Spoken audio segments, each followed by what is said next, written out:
Loh, maksudnya ya suami saya sudah tidak mau lagi kepada saya, dia sibuk terus ibadah. Teman-temannya yang wanita, para istri itu kemudian ketawa itu.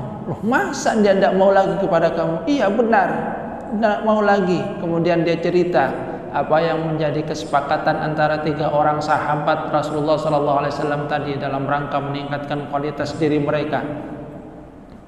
Nah, hal itu kemudian disampaikan kepada Rasulullah SAW. Maka Rasulullah setelah itu memberikan peringatan, ma balu aqwamun, kenapa ada beberapa orang yang menyatakan seperti ini. Ada yang menyatakan bahwasanya dia akan sholat sepanjang malam, tidak akan tidur.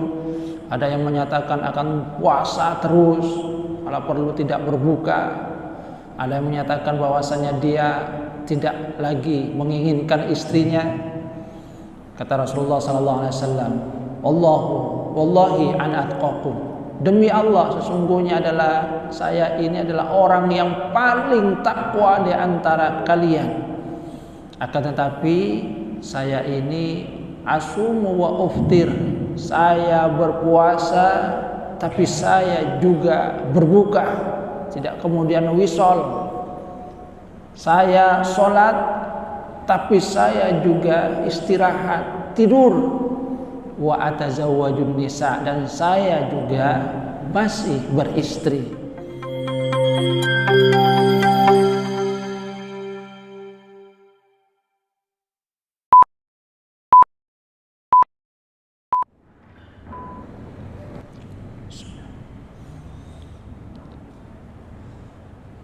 Assalamualaikum warahmatullahi wabarakatuh. Innal hamdalillah nahmaduhu wa nasta'inuhu wa nastaghfiruh wa na'udzu billahi min shururi anfusina wa min sayyiati a'malina. May yahdihillahu fala mudilla lahu wa may yudlil fala hadiya lahu. Ashhadu an la ilaha illallah wahdahu la syarika lahu wa ashhadu anna Muhammadan 'abduhu wa rasuluhu la nabiyya ba'dahu. Allahumma salli ala Muhammad wa ala ali Muhammad kama sallaita ala ali Ibrahim wa barik ala Muhammad wa ala ali Muhammad kama barakta ala ali Ibrahim fil alamin innaka Hamidum Majid. Rabbi shrah li sadri wa yassir li amri wahlul 'uqdatam min lisani yafqahu qawli, amma ba'du. Hadirin jamaah salat subuh rahimakumullah. Alhamdulillah atas karunia Allah Subhanahu wa taala, kita masih diberikan oleh Allah Subhanahu wa taala karunia umur. Alhamdulillahilladzi ahyana ba'dama amatana wa ilaihin nusyur. Kita juga diberikan oleh Allah Subhanahu wa taala karunia iman dan Islam, sehingga bisa melangkahkan kaki ke masjid ini menghambakan diri kepada Allah Subhanahu wa taala. Kita lanjutkan kajian tafsir di surah An-Nisa ayat 58 dan 59. Firman Allah Subhanahu wa taala, a'udzubillahi minasyaitonir rajim. Innallaha ya'murukum an tu'addul amanati ila ahliha. Sesungguhnya Allah menyuruh kalian untuk menunaikan amanat kepada ahliha, kepada yang berhak. Wa idza hakamtum bainan nasi an tahkumu bil adl. Dan jika kamu memutuskan satu perkara di antara manusia, hendaklah kamu menetapkan keputusan dengan adil. Innallaha ni'ma ya'idzukum bih. Sesungguhnya Allah adalah sebaik-baik pemberi peringatan. Innallaha kana sami'an basirah. Sesungguhnya Allah Maha mendengar lagi Maha melihat. Ayat ini dikatakan diturunkan berkaitan dengan satu peristiwa ketika Rasulullah sallallahu alaihi wasallam lamma fataha Rasulullah Makkah, pada saat Fathu Mekah, penaklukan kota Mekah. Da'a Utsman bin Talhah, Rasulullah memanggil Utsman bin Talha. Kemudian Rasulullah SAW menyatakan, arinil miftah, perlihatkan kepadaku miftah, yaitu kunci pintu Ka'bah. Maka ketika hal tersebut diberikan kepada Rasulullah SAW,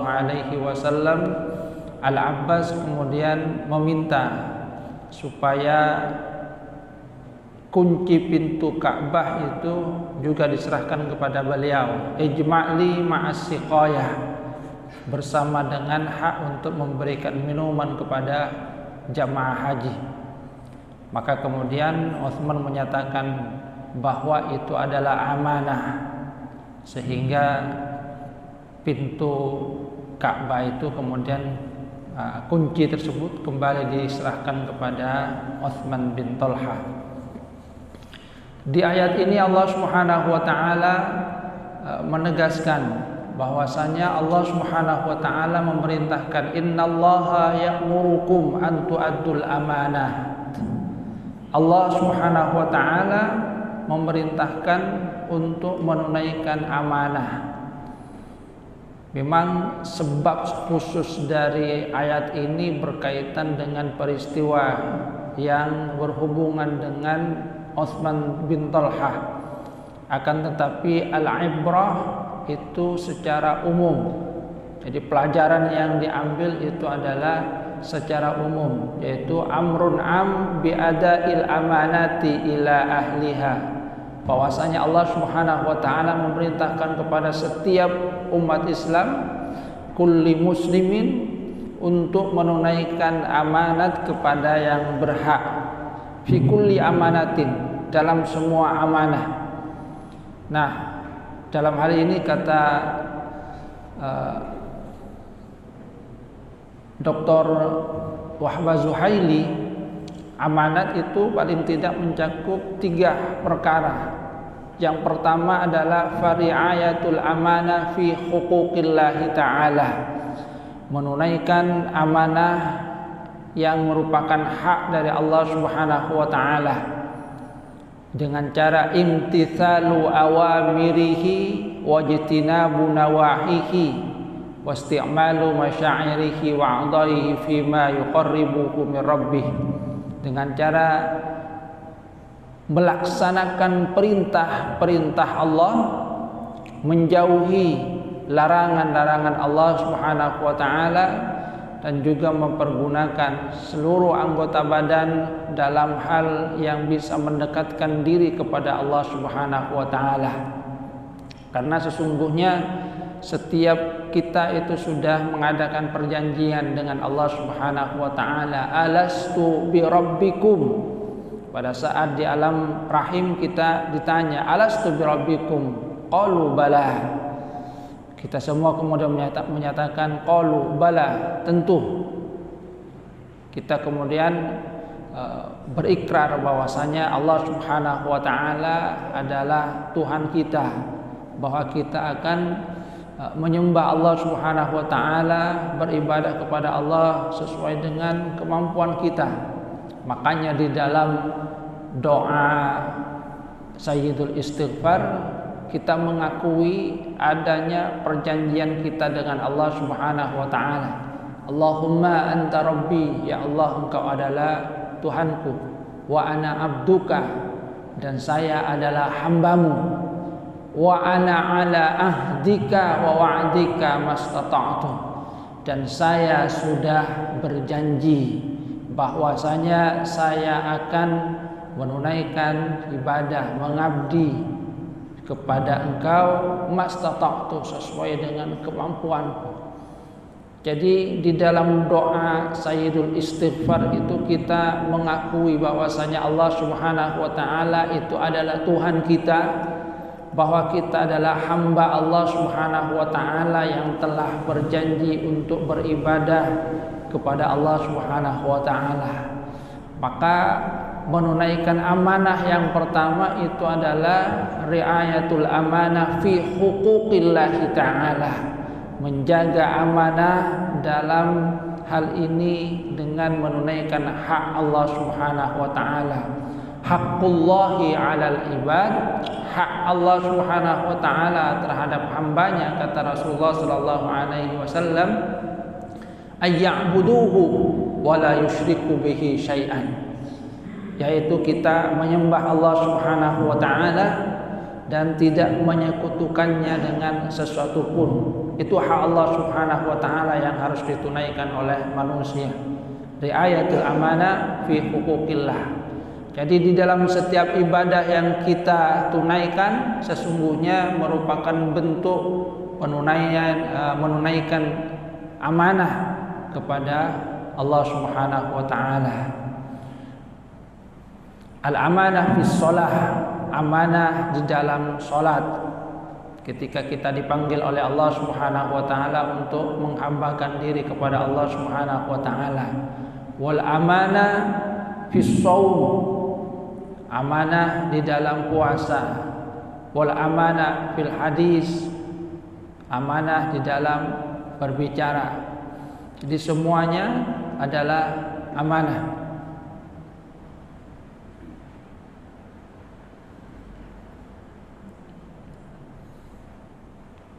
Ini yang pertama. Jadi riayatul amanah fi huquqillah. Kita diperintahkan untuk menunaikan amanah kepada Allah Subhanahu wa taala, menunaikan amanah kepada Allah Subhanahu wa taala.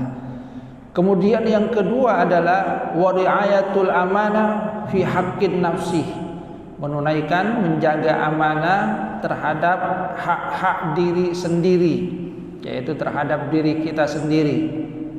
Yang maknanya adalah alla yaf'alal insan illa ma yanfa'uhu fid dini wad dunya wal akhirah, bahwasanya setiap manusia itu tidaklah melakukan sesuatu kecuali yang bermanfaat bagi dirinya, baik dalam perkara agama, perkara dunia dan perkara akhirat.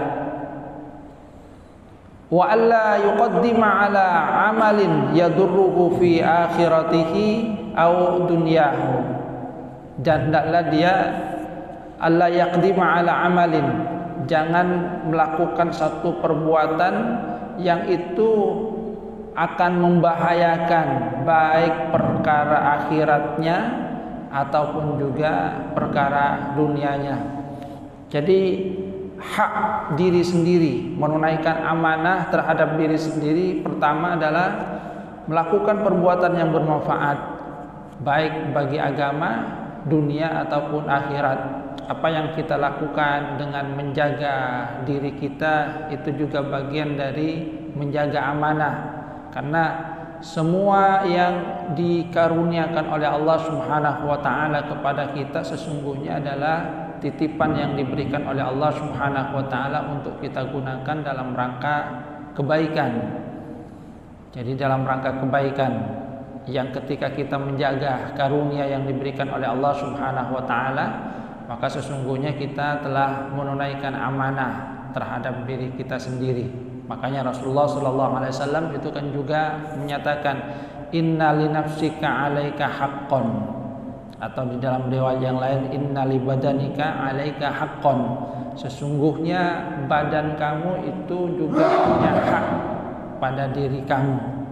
Jadi ada hak yang harus ditunaikan pada badan kita. Jangan kemudian dipaksakan pada saat payah, maka kemudian hendaknya diistirahatkan, sehingga Rasulullah SAW misalnya memberikan peringatan jangan melaksanakan sholat pada saat mengantuk, kantuknya berat. Kenapa? Boleh jadi kata Rasulullah SAW kita maunya berdoa kepada kebaikan, akan tapi karena sudah tidak konsentrasi lagi, maka yang kita ucapkan boleh jadi adalah sebaliknya. Jadi istirahatlah juga. Makanya ketika ada 3 orang sahabat yang berkumpul, ketika mereka itu melihat bahwasanya Rasulullah sallallahu alaihi wasallam sudah diberikan jaminan ampunan oleh Allah Subhanahu wa taala, akan tetapi amal ibadahnya ternyata tidak berhenti. Mereka kemudian berkata, aina nahnu min Rasulullah, kita gimana ini dibandingkan dengan Rasulullah. Rasulullah sudah diberikan jaminan ampunan oleh Allah, akan tetapi ibadahnya tetap konsisten, bahkan tambah banyak. Maka mereka berusaha agar bisa mendekatkan diri dengan karunia yang diberikan oleh Allah Subhanahu wa taala kepada Rasulullah sallallahu alaihi wasallam. Caranya ya dengan meningkatkan ibadah juga. Yang pertama menyatakan, kalau begitu mulai saat ini saya tidak akan tidur, semalam suntuk saya akan ibadah, saya akan sholat. Yang kedua menyatakan, kalau begitu saya juga akan melakukan hal yang lain. Saya akan terus berpuasa, kalau perlu sambung, tidak usah berbuka. Yang ketiga menyatakan, mulai saat ini saya akan menjauhi istri saya akan fokus ibadah. Dan itu mereka lakukan. Jadi yang pertama dia sholat sepanjang malam tidak tidur. Yang kedua senantiasa berpuasa. Dan yang ketiga dia jauhi istrinya. Nah, hal ini kemudian sampai kepada Rasulullah sallallahu alaihi wasallam. Sampainya berita itu kepada Rasulullah itu di dalam riwayat bersumber dari istri yang ditinggalkan oleh suaminya itu, yang tidak disentuh lagi oleh suaminya. Dia datang kepada teman-temannya dalam keadaan kusut, sehingga mereka bertanya, kamu kok kusut sekali? Kamu biasanya rapi dan dandanannya itu wah bagus. Kenapa sekarang penampilan kamu kusut seperti itu, seperti tidak terawat? Apa yang dia katakan? Ya, saya kusut seperti ini tidak terawat karena suami saya tidak memperhatikan saya lagi. Loh, maksudnya? Ya, suami saya sudah tidak mau lagi kepada saya. Dia sibuk terus ibadah. Teman-temannya yang wanita, para istri itu kemudian ketawa itu. Loh, masa dia tidak mau lagi kepada kamu? Iya benar, tidak mau lagi. Kemudian dia cerita apa yang menjadi kesepakatan antara 3 orang sahabat Rasulullah SAW tadi dalam rangka meningkatkan kualitas diri mereka. Nah, hal itu kemudian disampaikan kepada Rasulullah sallallahu alaihi wasallam. Maka Rasulullah setelah itu memberikan peringatan, ma balu aqwamun, kenapa ada beberapa orang yang menyatakan seperti ini. Ada yang menyatakan bahwasanya dia akan sholat sepanjang malam tidak akan tidur. Ada yang menyatakan akan puasa terus, kalau perlu tidak berbuka. Ada yang menyatakan bahwasanya dia tidak lagi menginginkan istrinya. Kata Rasulullah SAW, wallahi ana atqakum, demi Allah sesungguhnya adalah saya ini adalah orang yang paling takwa di antara kalian. Akan tetapi saya ini asumu wa uftir, saya berpuasa tapi saya juga berbuka, tidak kemudian wisol. Saya sholat tapi saya juga istirahat, tidur. Wa atazawwajun nisa, dan saya juga masih beristri. Maka kemudian Rasulullah SAW menyatakan bahwasanya semua itu adalah sunnah dari Rasulullah SAW. Contoh yang telah diberikan oleh Rasulullah SAW. Faman raghiba an sunnati falaisa minni, yang tidak suka dengan sunnahku, kebiasaan contoh yang telah diberikan oleh Rasulullah SAW, maka bukan bagian dari umatku. Jadi ditegur oleh Rasulullah SAW. Kenapa? Karena tidak memenuhi hak-hak yang sesungguhnya ada pada diri manusia itu sendiri. Memang melakukan sesuatu yang bermanfaat, akan tetapi yaqdimu ala amalin yadurruhu, dia melakukan perbuatan yang membuat bahaya kepada dirinya sendiri, karena fitrah manusia itu adalah bagian dari kebutuhan manusia. Manusia itu diberikan oleh Allah Subhanahu wa taala makan, tapi ada saatnya berpuasa. Manusia kemudian juga perlu yang namanya istirahat. Bahkan di dalam Al-Qur'an bahwasanya tidur itu pun juga bagian dari tanda kekuasaan Allah Subhanahu wa taala. Wa min ayatihi manamukum bil laili. Jadi tidur kalian di malam hari, kata Allah Subhanahu wa taala, itu juga merupakan bagian dari tanda-tanda kekuasaan Allah Subhanahu wa taala. Jadi artinya tidur pun sesungguhnya merupakan satu fitrah manusia yang jangan dilanggar itu. Itu tanda kekuasaan Allah Subhanahu wa taala. Karena dengan adanya tidur maka kemudian kita bisa mengembalikan lagi kesehatan, kesegaran tubuh di pagi hari, kemudian bisa beraktivitas lagi dengan sebaik-baiknya. Walaupun tentu jangan kemudian terus-terusan tidur gitu kan. Ada waktunya untuk tidur. Akan tapi tidur pun kata Allah Subhanahu wa taala bagian dari tanda kekuasaan Allah Subhanahu wa taala. Jadi riayatu al-amanah fi haqqin nafsi, menunaikan amanah dalam diri sendiri, amanah untuk hak-hak diri sendiri, melakukan perbuatan yang bermanfaat bagi diri sendiri dalam urusan agama, dalam urusan dunia, dalam akhirat. Jangan melakukan perbuatan yang bisa memberikan mudarat terhadap akhirat ataupun dunia. Makanya misalnya qatlun nafsi itu kan juga bagian dari hal-hal yang dilarang di dalam agama. Di dalam hukum Islam, para ulama kan menyimpulkan bahwasanya ada 5 tujuan pokok disyariatkannya Islam.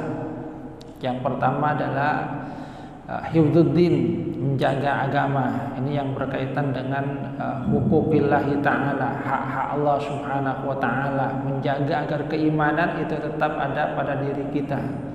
Dan kemudian berikutnya adalah hifdzun nafas, menjaga jiwa kita. Ini bagian dari riayatul amanah fi haqqin nafsi, menjaga agar kita terhindar dari mara bahaya.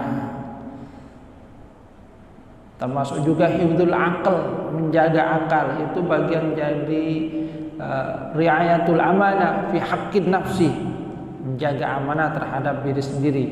Wa yatawaqqa asbabal marad, menjaga dari hal-hal yang bisa menyebabkan penyakit. Wa ya'malu biqawa'idi ilmi shihhah, melakukan hal-hal yang bisa membuat diri kita sehat. Itu juga bagian dari riayatul amanah fi haqqin nafsi. Kemudian yang ketiga dari menunaikan amanah adalah riayatul amanah fi haqqil akharin, menjaga amanah yang berkaitan dengan hak-hak orang lain. Jadi hak orang lain, adamul ghishi misalnya, tidak melakukan penipuan di dalam muamalat, al-jihad wan nasihah, adanya ketulusan terhadap orang lain, memperlakukan orang lain dengan sebaik-baiknya sebagaimana memperlakukan diri kita sendiri. Adamu ifsya'i asrarin nas wa uyubihim, tidak menyebarkan aib dari orang lain sebagaimana kita tidak ingin aib kita juga disebarkan oleh orang lain. Raddud wada'i, kalau ada barang-barang yang dititipkan kepada kita kemudian kita kembalikan dengan baik, itu merupakan riayatul amanah fi haqqil akharin, menjaga amanah yang berkaitan dengan hak-hak sesama terhadap sesama manusia. Dan ini adalah bagian yang sangat banyak di dalam agama, bagaimana memperlakukan orang lain itu dengan sebaik-baiknya. Ini yang Allah Subhanahu wa taala isyaratkan. Innallaha ya'murukum an tu'addul amanati ila ahliha. Allah Subhanahu wa taala memerintahkan kalian untuk menunaikan amanah kepada yang berhak. Wa idza hakamtum bainan nas an tahkumu bil adl. Dan jika kamu memutuskan satu perkara di antara manusia, hendaklah kamu putuskan itu dengan adil. Jadi dengan adil sesuai dengan apa yang memang seharusnya diputuskan. Dan ini adalah satu hal yang sangat dicontohkan oleh Rasulullah sallallahu alaihi wasallam dan juga para sahabat-sahabat beliau, bagaimana mereka ketika diberikan amanah ditunaikan dengan sebaik-baiknya. Ketika memberikan putusan yang diberikan adalah putusan yang adil, bahkan walaupun terhadap orang yang tidak disukai. La yajrimannakum syana'anu qaumin ala alla ta'dilu. Kata Allah Subhanahu wa taala, jangan sampai kebencian kamu terhadap satu kaum itu menyebabkan kamu tidak berbuat adil. Ya'dilu huwa aqrabu littaqwa. Berbuatlah adil karena itu yang lebih dekat kepada ketakwaan. Jadi walaupun yang diputuskan itu perkaranya antara orang yang tidak disukai, akan tapi tetap di dalam agama diperintahkan supaya hal tersebut jangan sampai memberikan pengaruh, sehingga putusan yang diambil itu adalah putusan yang tidak benar. Adil, memperlakukan semuanya. Jangan karena tidak disukai kemudian diputuskan berat. Sebab hal yang paling mendasar, jadi kata Syekh Wahbah Zuhaili, di dalam ayat ini sesungguhnya ada isyarat tentang hal yang sangat mendasar di dalam urusan pemerintahan. Yang pertama adalah menjaga amanah ini. Amanah ketika diberikan jabatan didunaikan dengan sebaik-baiknya, tidak kemudian aji mumpung, jadi ditunaikan dengan sebaik-baiknya. Dan yang kedua adalah berbuat adil. Jadi berbuat adil, memperlakukan semuanya itu dengan perlakuan yang sama.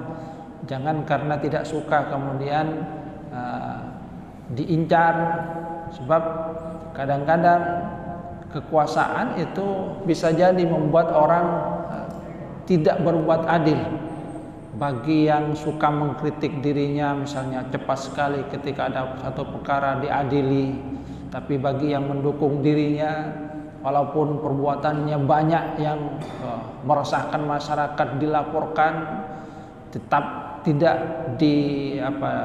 ditangani. Ini bagian perkara yang menunjukkan ketidakadilan. Makanya Allah Subhanahu wa taala menyatakan, la yajrimannakum syana'anu qaumin ala alla ta'dilu. Jangan sampai kebencian terhadap satu kaum itu membuat kamu tidak berbuat adil. Jadi jangan karena yang ini suka mengkritik kemudian diputuskan berat itu. Karena ini selalu menyanjung dirinya, walaupun banyak salahnya tidak diurus, dibiarkan saja. Itu adalah perbuatan yang tidak adil. La yajrimannakum syana'anu qaumin ala alla ta'dilu. Jangan sampai kebencian terhadap satu kaum itu membuat kamu tidak berbuat adil. I'dilu huwa aqrabu littaqwa. Berbuatlah adil. Kebalikan dari adil itu adalah zulmun, kezaliman, yaitu menempatkan sesuatu itu bukan pada tempatnya, tidak memutuskan sesuai dengan apa yang seharusnya diputuskan. Makanya Rasulullah Sallallahu Alaihi Wasallam itu memberikan peringatan terhadap hakim. Hakim itu kata Rasulullah Sallallahu Alaihi Wasallam ada 3 salasun, yang 2 di surga sementara yang 1 di neraka. Yang 2 di neraka, 1 di surga, terbalik ya. Jadi hakim itu ada 3, 2 di neraka, 1 di surga.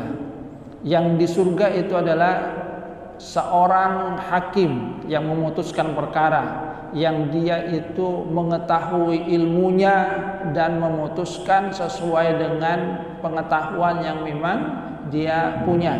Jadi diputuskan sesuai dengan apa yang memang seharusnya dia putuskan. Inilah yang akan masuk surga. Jadi dia tahu ilmunya, bahwasanya seharusnya seperti ini, seperti ini, seperti ini, dan dia memutuskan sesuai dengan apa yang memang seharusnya diputuskan berdasarkan ketentuan yang berlaku. Ini yang akan masuk surga. Sementara yang 2 yang masuk neraka, kata Rasulullah, yang pertama adalah seorang hakim yang memutuskan perkara di mana dia tahu persoalannya, akan tetapi tidak memutuskan sesuai dengan pengetahuan yang dia miliki.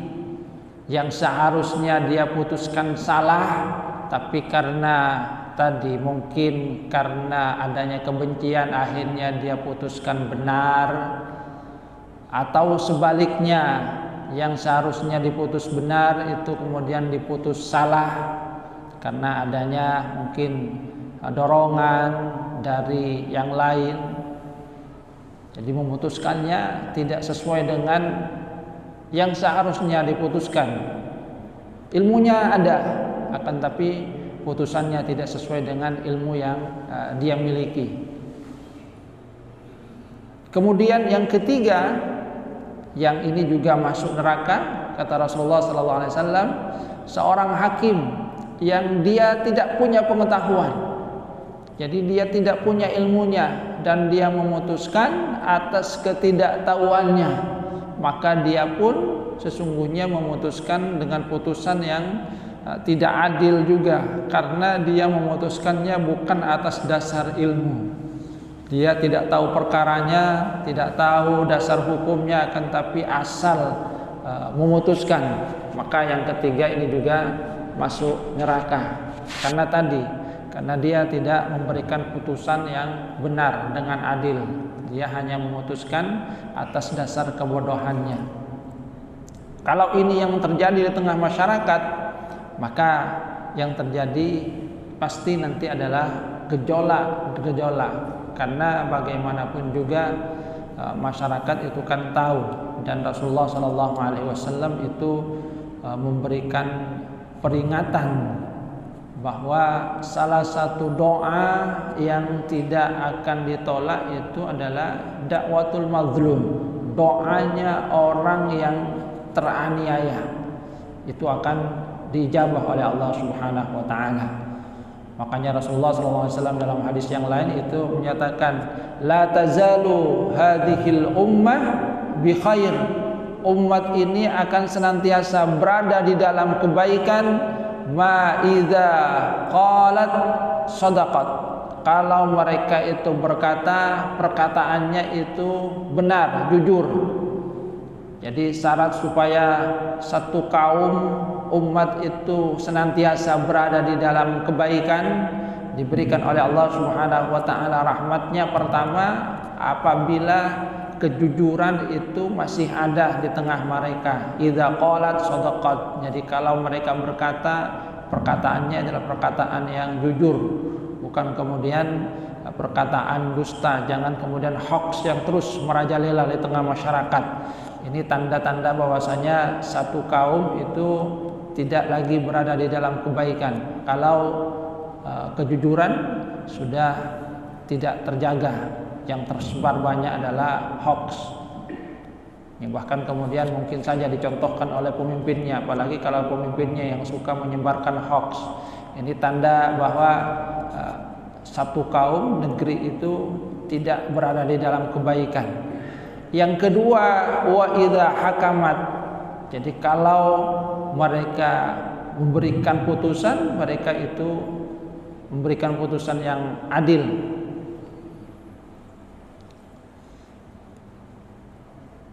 Kalau kemudian yang terjadi adalah banyak ketidakadilan, maka ini tanda bahwa satu kaum, satu negeri itu tidak berada di dalam kebaikan. Kemudian yang ketiga adalah wa idas turhimat rahimat. Kalau dimintai kasih sayang, mereka akan memberikan kasih sayang. Kalau kemudian satu kaum itu memberikan kasih sayang, terutama bagi mereka yang meminta. Ini tanda-tanda satu kaum itu berada di dalam kebaikan. Kalau masih terpelihara kejujuran, terpelihara keadilan, kemudian terpelihara kasih sayang di antara mereka. Hadirin jamaah rahimakumullah. Jadi itu dua asas kata Syekh Wahbah Zuhaili yang tersirat di dalam ayat ini tentang asasul hukmi, asas di dalam pemerintahan. Yang pertama adalah ditunaikannya amanah, dan yang kedua adalah ditunaikannya keadilan. Kemudian Allah Subhanahu wa taala melanjutkan, a'udzubillahi minasyaitonir rajim, ya ayyuhalladzina amanu atiiullaha wa atiiur rasula wa ulil amri minkum fa in tanaza'tum fi syai'in farudduhu ilallahi war rasuli in kuntum tu'minuna billahi wal yaumil akhir dzalika khairu wa ahsanu ta'wila. Wahai orang-orang yang beriman, taatlah kalian kepada Allah dan taatlah kepada Rasul serta ulil amri di antara kalian. Kalau kalian berselisih dalam satu urusan, maka kembalikanlah kepada Allah dan Rasulnya jika kalian itu beriman kepada Allah dan hari akhir. Yang demikian itu adalah yang terbaik, lebih baik wa ahsanu ta'wila, dan lebih baik lagi takwilnya. Jadi di dalam ayat ini Allah Subhanahu wa taala memerintahkan kepada orang-orang beriman agar taat kepada Allah, taat kepada Rasul, dan juga ulil amri, pemegang perkara di antara mereka. Dan kalau terjadi satu perselisihan, hendaknya dikembalikan kepada Allah dan Rasulnya. Yang kata Syekh Wahbah Zuhaili, sesungguhnya kalau dilanjutkan bahwa minhajul hukmi al-islami, asas di dalam pemerintahan Islam itu pertama adalah adaul amanat, menunaikan amanah. Jadi manakala pribadi-pribadi itu menunaikan amanah yang diberikan kepada mereka, wal huquq ila ahliha, dan hak-hak kepada yang berhak. Yang kedua adalah wal hukmu bil adli, memutuskan dengan adil. Jadi manakala keadilan itu ditegakkan. Dan yang ketiga adalah ita'allah wa rasulihi wa wulatil umur, ketaatan kepada Allah dan Rasulnya serta wulatul umur, para pemegang kebijakan, selama mereka taat kepada Allah dan Rasulnya. Itu asas pemerintahan di dalam Islam. Jadi ini tiga hal yang sangat penting: menunaikan amanah, kemudian menegakkan keadilan, dan yang paling penting adalah semuanya didasarkan kepada ketaatan kepada Allah dan Rasulnya serta pemegang kebijakan selama mereka itu taat kepada Allah dan Rasulnya. Kalau ini ditunaikan, maka insya Allah sebagaimana yang disyaratkan oleh Rasulullah Sallallahu Alaihi Wasallam, la tazalu hadhil ummah bi khair, maka satu negeri, satu umat itu akan senantiasa berada di dalam kebaikan. Kalau tidak, maka adalah sebaliknya, mereka tidak berada dalam kebaikan. Mudah-mudahan kita semua diberikan oleh Allah Subhanahu wa taala maunah agar hadhil ummah bi khair, senantiasa berada di dalam kebaikan. Mudah-mudahan kita diberikan pemimpin-pemimpin yang bisa menjaga amanah dari Allah Subhanahu wa taala, yang bisa menegakkan keadilan, dan pemimpin yang taat kepada Allah dan Rasulnya. Amin amin ya rabbal alamin. Kurang lebihnya mohon maaf. Wabillahi taufiq wal hidayah wa ridha. Assalamualaikum warahmatullahi wabarakatuh.